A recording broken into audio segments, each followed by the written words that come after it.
Olá, vamos continuar então o nosso estudo. Como vocês estão? Olha só, essa semana vocês vão receber o Forms dos livros poéticos. E na semana seguinte eu vou passar para vocês Isaías, tá bom? Os forms para que vocês vão respondendo. Aproveitem, né? E eu acredito que vocês, aqueles que já viram, vão dar mais uma olhadinha nos estudos, certo? Para que a gente possa, então, responder e, com certeza, então, nós vamos gravar mais um pouquinho das nossas aulas. Eu espero que vocês estejam gostando. Hoje nós vamos trabalhar o livro Lamentações de Jeremias, que é um livro, ele parece um livro poético, na verdade, mas ele está entre os proféticos e nós vamos trabalhar um pouquinho, certo? Vamos orar? Senhor Jesus, nós te agradecemos porque o Senhor é a sabedoria divina. E te agradecemos, Pai, porque o Senhor é tão maravilhoso, nos ensina. As palavras das Escrituras são para nós, ó Deus, princípios onde nós podemos aprender com as coisas boas, aprender com aquilo também que deu errado, Senhor. E eu acredito, Pai, que nesse livro de Lamentações nós podemos ver, ó Deus, como uma nação tão amada pelo Senhor chega, ó Deus, ao fundo do poço, mas que o Senhor, com o seu poder, com a sua majestade, confirma a sua aliança e consegue levantar esse povo novamente. Então, Senhor, nós te agradecemos que possamos guardar em nosso coração as tuas palavras, sermos obedientes e usarmos, Senhor, esses exemplos que foram exemplos, ó Pai, de dor, de sofrimento, para que nós possamos crescer, ó Deus, e aprender a obedecer a tua palavra. Abençoa o teu povo, aqueles que estão estudando, dá sabedoria, dá entendimento, Senhor, que nós possamos crescer como cristãos, amadurecer, ó Pai, e cada dia guardar a tua palavra em nosso coração. Nós te louvamos por esse momento, em nome de Jesus. Amém. Muito bem, então vamos fazer um pouco, né, desse estudo do livro de Lamentações e assim um livro o nome tem tudo a ver mesmo com o sentimento que levanta no coração. Quando você lê o livro de Lamentações, muito dificilmente você não chora, porque a coisa fica muito difícil, sabe? E a forma como Jeremias e Baruque desenvolveram o livro faz com que o nosso coração fique apertado, entende? Eles foram muito fiéis ali, muito usados por Deus, né? Porque a escritura é vinda de Deus para trazer esse texto para nós e nós podermos perceber o preço que se paga quando nós não obedecemos a palavra de Deus. Então, vamos lá? Muito bem. Então, o título do livro, os hebreus chamavam de Ekar, que é como aconteceu isso, como pode, né? Com base na primeira palavra dos capítulos 1, 2 e 4.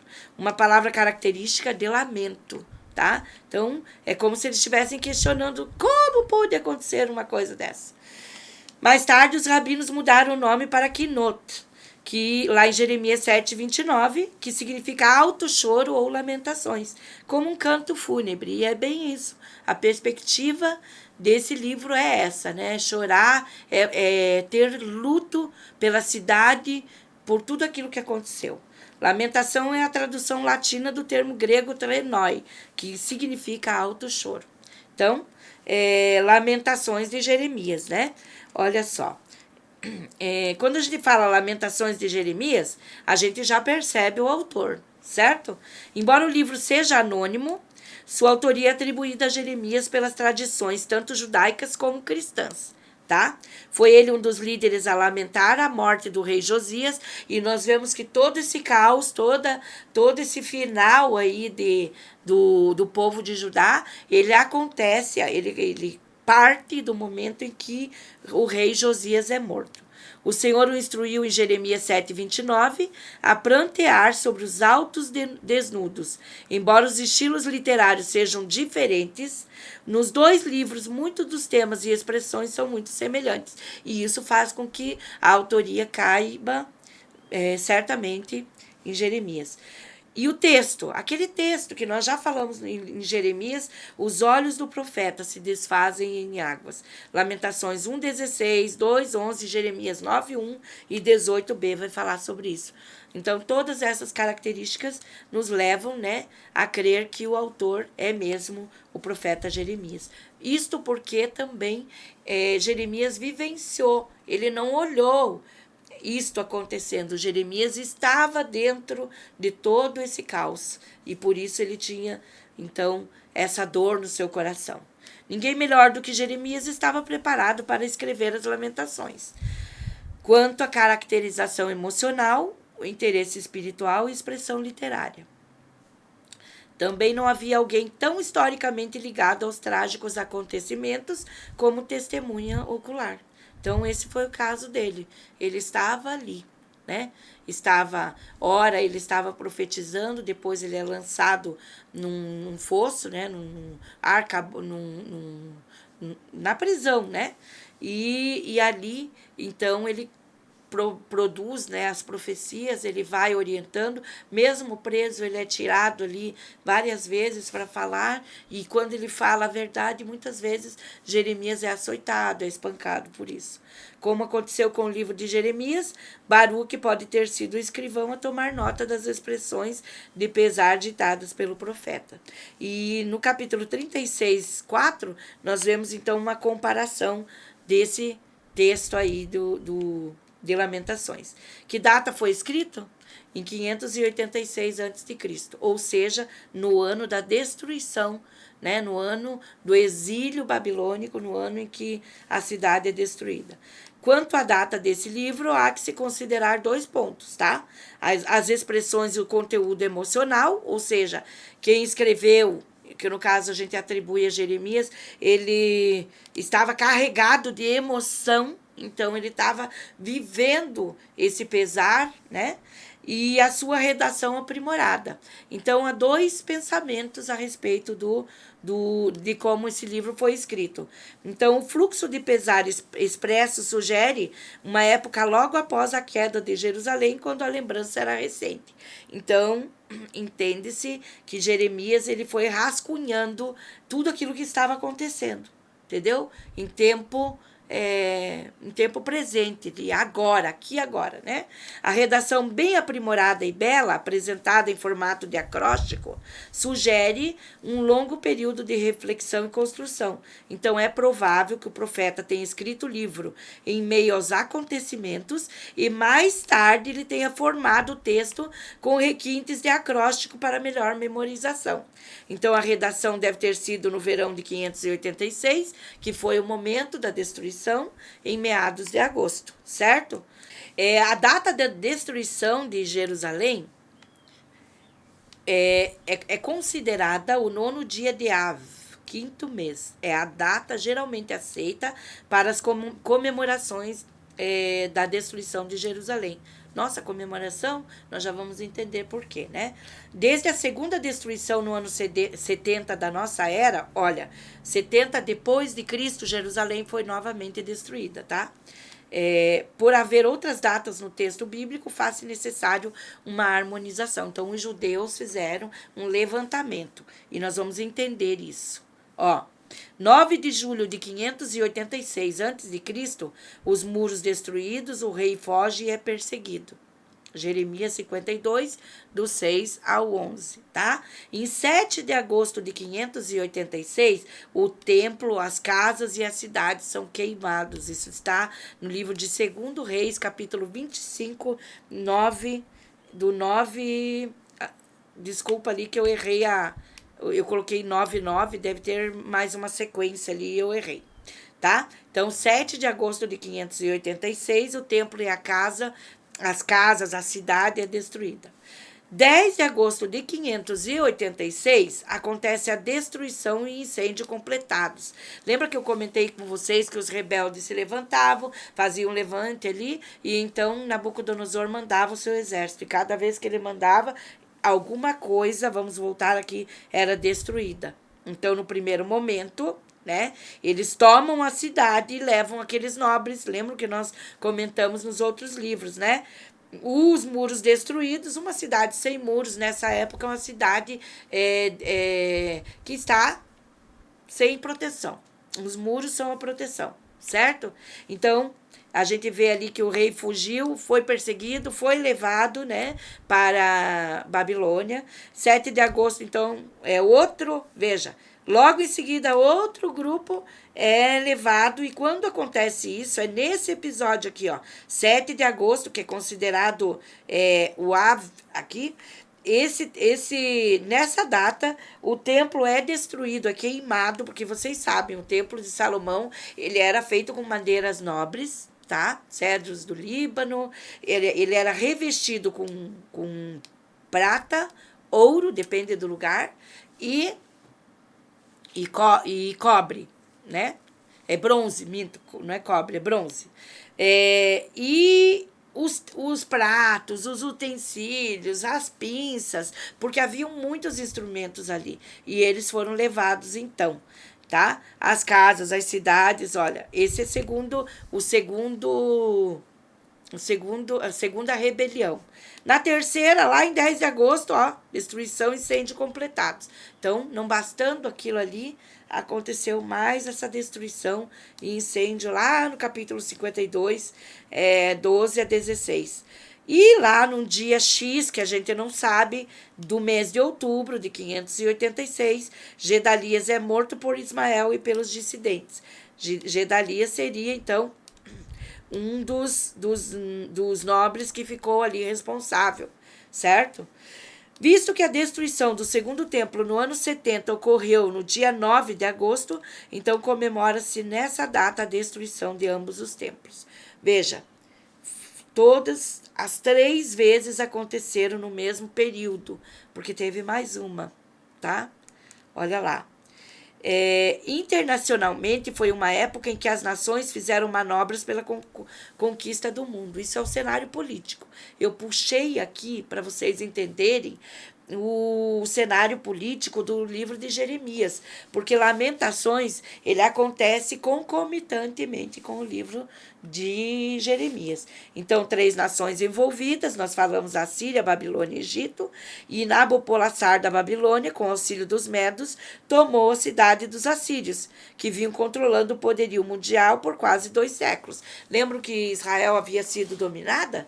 Né, as 10 tribos do norte, que a gente chama Samaria, então ali os assírios estavam dominando. E eles queriam fazer isso também com Judá, que resistiu no período de Josias, não é? Porque ele proclamou a Páscoa, lembram disso? Deus deu um livramento ali de Judá ser dominada pelos assírios. Mas isso não durou muito, não é, amados? Quando a gente viu que Josias morreu, tudo começou, né, os outros reis, todos estavam desobedecendo a Deus, fazendo suas próprias vontades.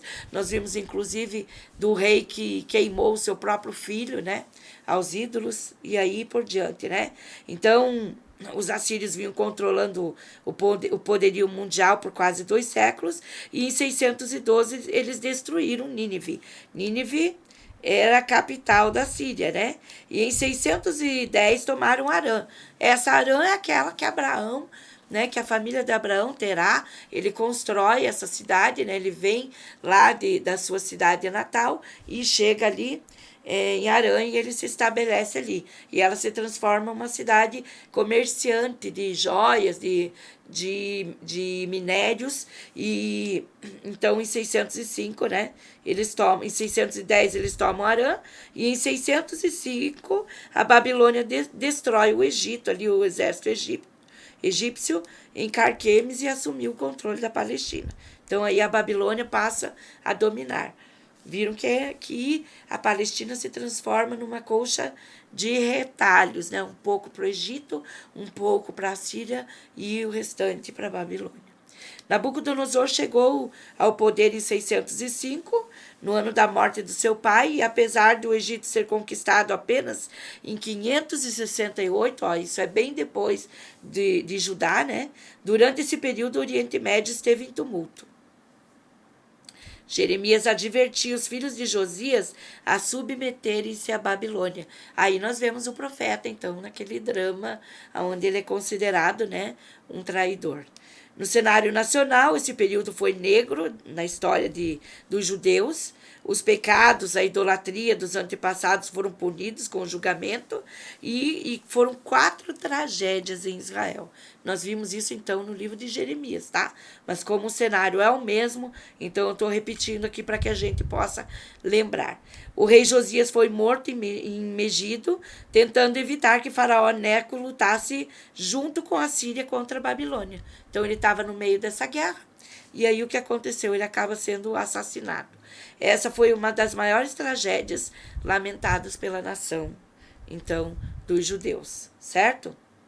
Em 606, o Nabucodonosor libertou Jerusalém do controle egípcio, passando a dominá-la, e começou a deportar os judeus para a Babilônia. Então, aqui nós vamos ver as comitivas, né? Principalmente a família real. Daniel estava entre eles, e o propósito do rei era treiná-los para o serviço. Em 597, Nabucodonosor mandou o exército a Jerusalém por 2 vezes. Lembram das rebeliões de Judá e o seu alinhamento com o Egito. E na primeira vez o rei Jeoaquim foi morto. Na segunda, Joaquim é morto. E na segunda, Joaquim foi levado para a Babilônia. Esse Joaquim aqui é aquele que vai ser honrado no final, né, da sua vida, tá? Ele reinou apenas 3 meses, saqueou a cidade, levou os tesouros sagrados do templo e os nobres foram levados. Então, segundo Reis vai contar essa história para nós no capítulo 24, certo? Em 586, é o que nós acabávamos de falar ali, né? Em 586, Jerusalém e o templo foram destruídos por Nabucodonosor, depois de outra rebelião e um cerco de 2 anos à cidade. A destruição foi histórica, repercutiu em todo o mundo. Era como se falasse hoje, por exemplo, em França, em Paris, né? E falasse em Inglaterra, ou então nos Estados Unidos, tá? Então, para vocês verem o poder e a influência que essa cidade tinha alcançado, né? Então, repercutiu em todo o mundo e era quase inconcebível para os judeus, né? Eles achavam que por mais que eles tivessem pecado, jamais Deus permitiria que Jerusalém fosse destruída. E aí eles caem, né, em depressão, né, vamos dizer assim. A fuga e a captura de Zedequias pôs fim à dinastia de Davi no seu movimento histórico. Então, o que aconteceu? Zedequias ele foi capturado, seus filhos foram mortos, nós acabamos de contar, né?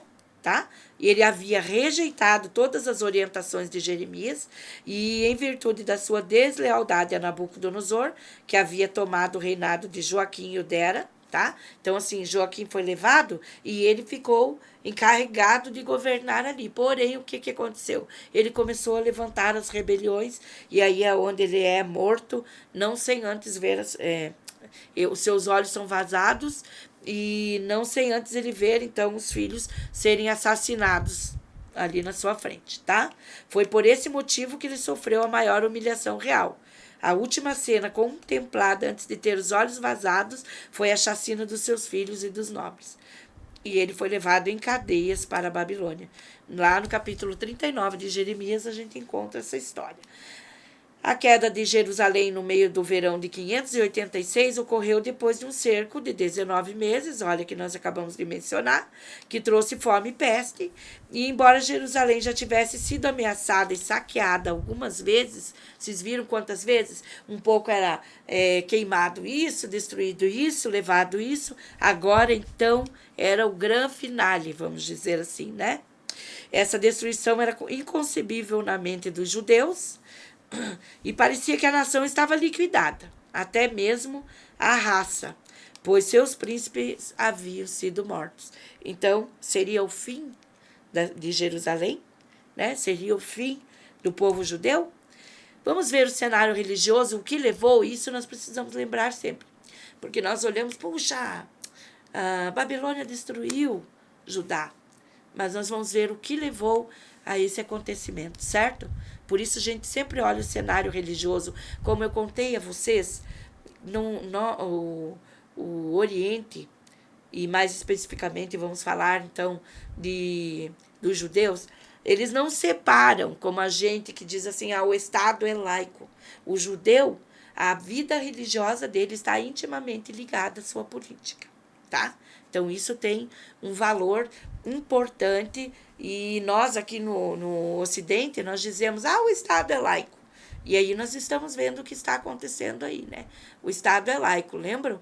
O que quer dizer isso é que nós não podemos professar uma fé quando estamos trabalhando, por exemplo, no exército. E pasme, né? A gente vê que, por exemplo, os cristãos, tem muitos cristãos que apoiam isso, tá? Mas nós sabemos que o Brasil, é um país cristão, certo? Cristão católico, cristão evangélico, né? Cristão protestante, mas é um país cristão, certo? Então, quando nós dizemos que o Estado é laico, nós estamos tirando a religião do Estado, certo?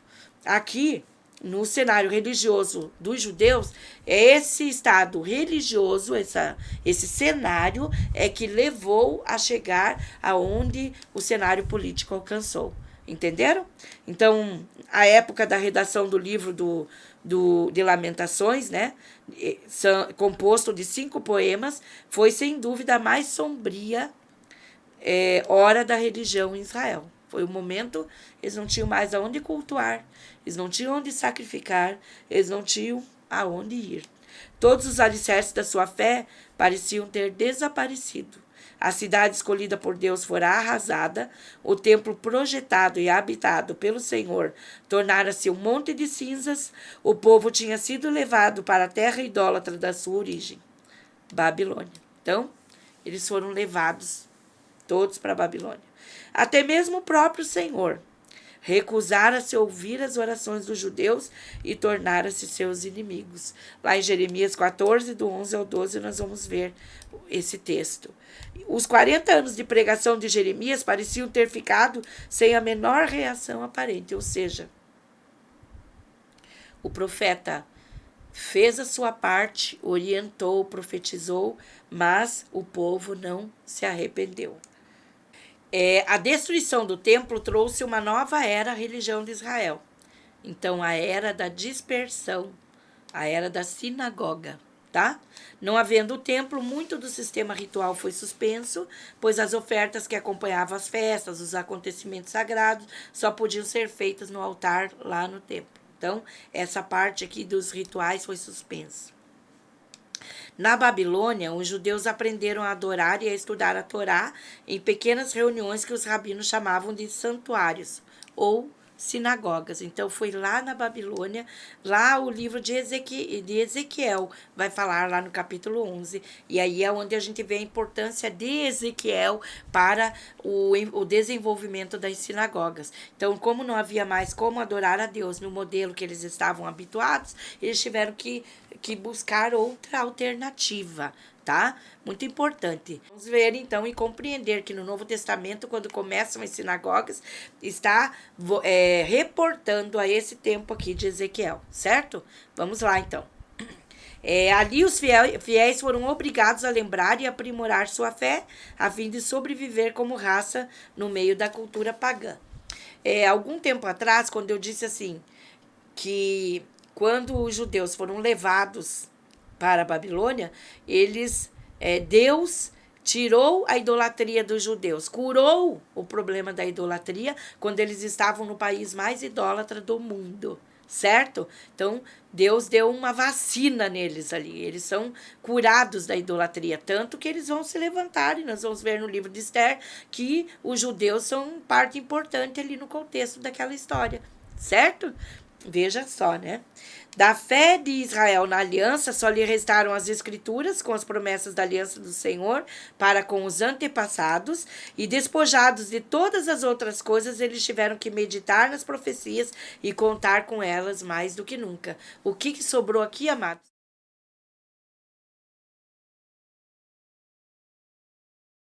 Torá, os salmos, né? Aquilo que eles tinham de canções.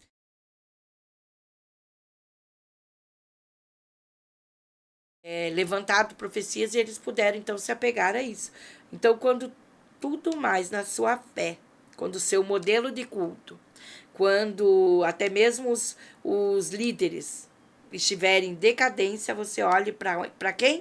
Olha para as Escrituras, olha para Jesus, o autor e consumador da fé. Esse povo aqui, ele se apegou às Escrituras. E na sinagoga, perdurou, porque a sinagoga era uma espécie de escola judaica, onde a Torá ela era lida, certo? Certo? Quais são os objetivos do livro de Lamentações? O objetivo evidente é expressar o grande pesar dos fiéis de Israel pela enorme perda do templo e da cidade sagrada. Então, veja, foi o desastre, foi o luto, né? Registrar como o Senhor cumpriu completa e literalmente suas demonstrações sobre o julgamento da cidade e do santuário devido ao povo ter persistido. Então, aqui que importante, olha só, Deus advertiu, Deus mandou os profetas, ele falou, o mesmo que aconteceu com as 10 tribos do norte, agora está acontecendo com o Judá. E eles foram advertidos muitas vezes, mas não deram ouvidos, certo? E aí eles achavam que Deus não ia julgar, porque a cidade era santa, porque o templo era o lugar que Deus morava. E então eles tiveram uma grande desilusão, né? O livro confirma a soberania de Deus, reconhecendo como perpetrador da devastação e não a Babilônia, aquilo que eu falei. Não vamos culpar os babilônios, eles foram os instrumentos para que isso acontecesse. Era Deus por trás desse episódio, Deus estava curando a idolatria, certo? As alianças também continham promessas de restauração divina pelo arrependimento. Ou seja, quem disse que no Antigo Testamento não se fala em arrependimento? Em todo o tempo nós vamos ver isso, certo? Agora vamos para as contribuições do livro.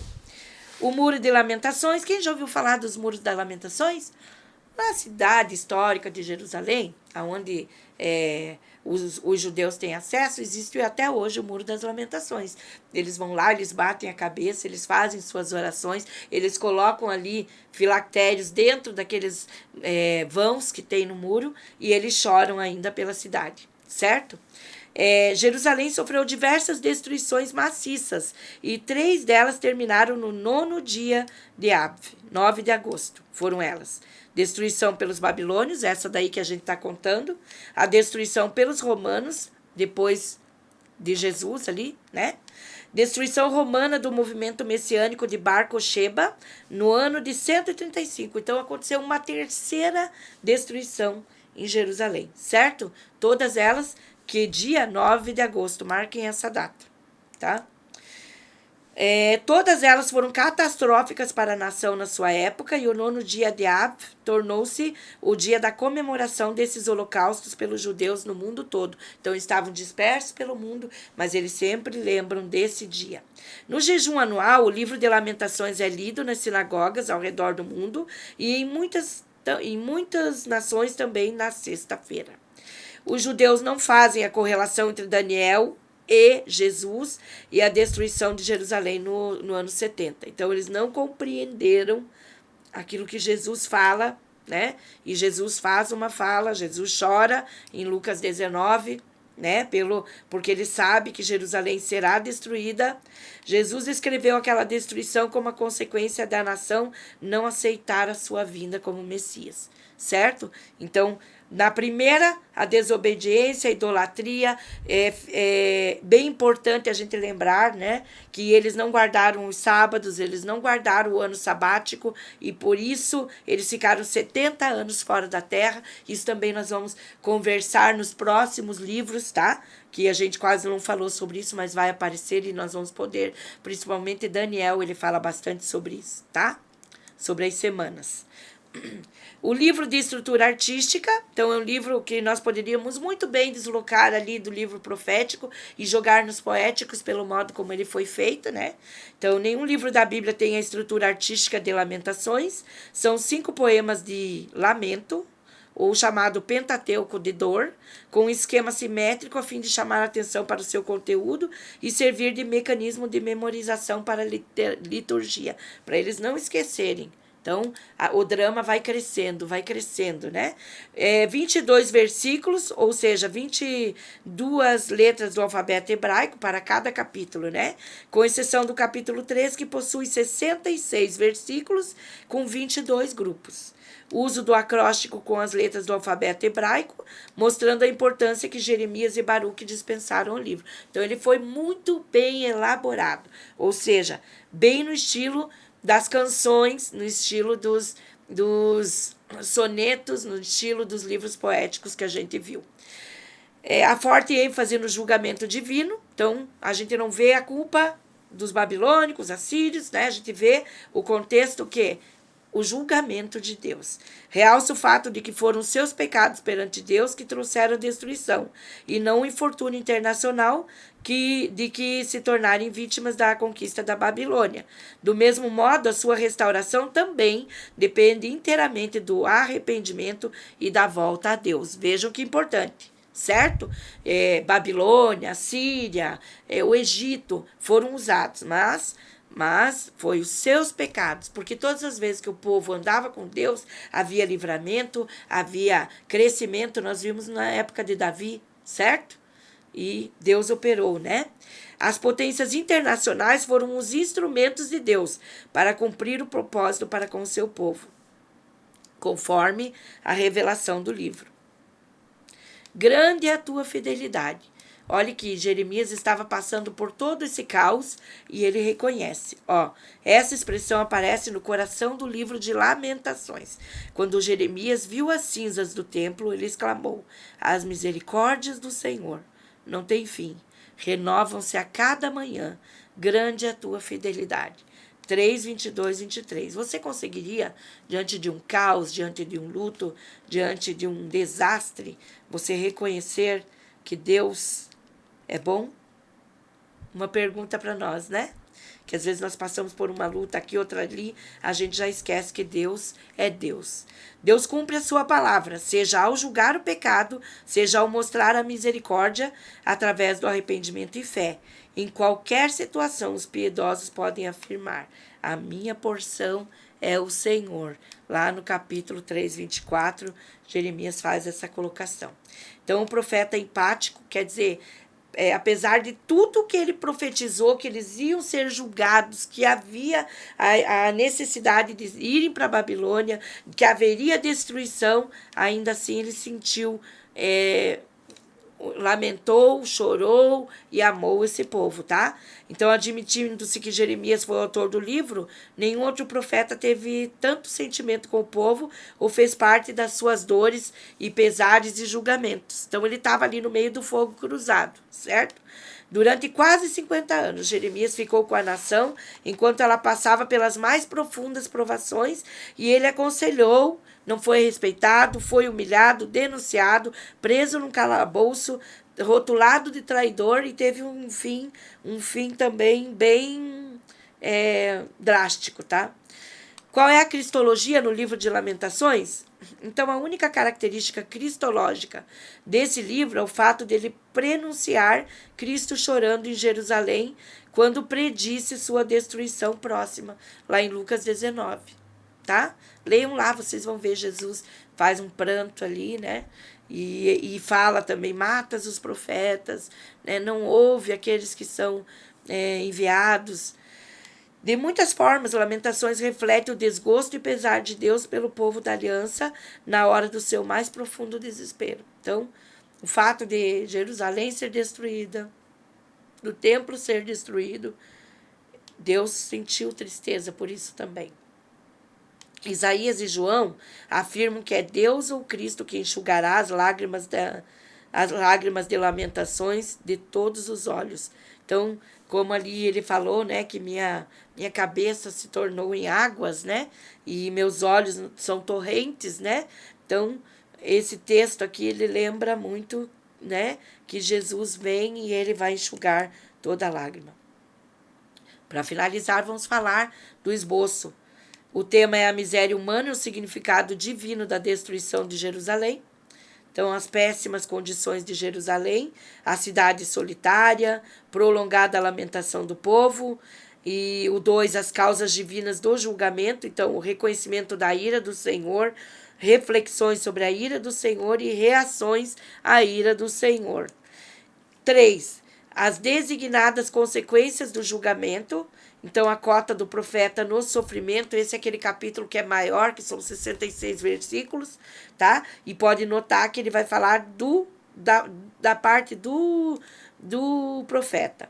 A cota do profeta no sofrimento de Sião, a segurança do profeta na fidelidade do Senhor, a solução do profeta através do arrependimento pessoal e a salvação do profeta de todos os seus inimigos. O capítulo 4 vai falar do caráter degenerado do povo, ou seja, apesar de tudo isso, eles não buscaram arrependimento. Então, sua depravação é um lembrete de Sodoma, sua desolação, um julgamento do Senhor, sua destruição, uma lição para Edom. O capítulo 5 vai falar do clamor desesperado daqueles que ficaram, né? A necessidade de amparo como os órfãos, sua provação de sofrimento como criminosos e seu apelo pela salvação como arrependidos. Então, aí está o livro de Lamentações. Se você tiver um tempo, eu sempre digo isso, né? Haja leitura, hein, turma? Mas eu quero dizer para vocês assim, que é um livro que mexe no coração da gente. E lembre-se, as misericórdias do Senhor não têm fim, elas se renovam a cada manhã.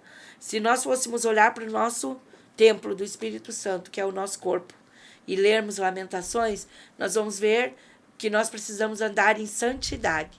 Entenderam? Foi assim, foi o afastamento do Senhor. Foi o andar na idolatria, nas aberrações. Vocês viram ali a cidade comparada com Sodoma, com Edom, com duas cidades, uma que Deus destruiu, Edom também foi destruída, mas Edom, uma cidade que Deus não suportava, os edomitas. Então, veja isso, Deus advertindo, e uma coisa que nós precisamos lembrar, viver a vida cristã, ser o Judá de Deus, ser o templo de Deus, requer princípios, e esses princípios são os nossos muros, tá? Requer proteção, são os princípios do Senhor, é a lei do Senhor, os estatutos do Senhor que trazem segurança para nossa alma. Quando nós deixamos os princípios do Senhor, nossos muros são derrubados, os muros da nossa emoção, da nossa alma, e aí nós então tendemos a cair também no nosso culto, na nossa adoração a Deus. Então, assim, Lamentações, por ser um livro profético, ele pode trazer para nós muito esse sentimento, entenderam? Nós somos o templo do Espírito Santo. Como está seu templo? Como está a sua vida cristã? Como estão os muros da sua emoção? Você está protegido pelos princípios da palavra de Deus? Você está protegido pela leitura, pela devocional, pela oração? Porque isso nos fortalece. E esse fortalecimento são as muralhas. Porque Satanás ele está ali, minando, jogando jogando seus venenos, jogando suas ciladas para destruir o templo do Senhor. Proteja a sua cidade, proteja a sua alma, proteja o seu coração, porque ele é o templo do Espírito Santo. E se o Espírito Santo for retirado, vamos dizer assim, abandonado, a Bíblia diz assim que o Espírito Santo ele sente ciúmes, ele fica lá dentro de nós, mas ele fica inerte, né? Quando nós abandonamos o Senhor, então nós precisamos clamar a Deus com arrependimento, com choro, com lágrimas, com lamentações, e assim nós vamos então ter a nossa vida preservada, restaurada, o nosso templo, ali glorificando a Deus, levando a presença do Senhor, o nosso louvor, a nossa adoração, o nosso culto, certo? Eu gostaria que você refletisse sobre isso nesse livro de Lamentações, certo? E se houver no teu coração algo que precisa ser mudado, ore, clame ao Senhor, peça ajuda. Você tem liderança espiritual para isso. Busque uma pessoa idônea, um pastor, busque o teu pastor, os teus líderes, né? O teu discipulador. Eu não gosto muito da palavra mentor, eu prefiro discipulador, né? Então busque essas pessoas e peça ajuda para que o teu muro seja restaurado e você possa permanecer com o teu templo limpo, puro e santo para adorar o Senhor. Amém? Deus abençoe você, uma semana de muita intimidade com o Senhor, uma semana abençoada, uma semana próspera, uma semana de bênçãos. Um beijo no seu coração e até o nosso próximo encontro com o livro de Ezequiel. Preparem-se, porque aí vem mais história do Antigo Testamento. Amém? Tchau!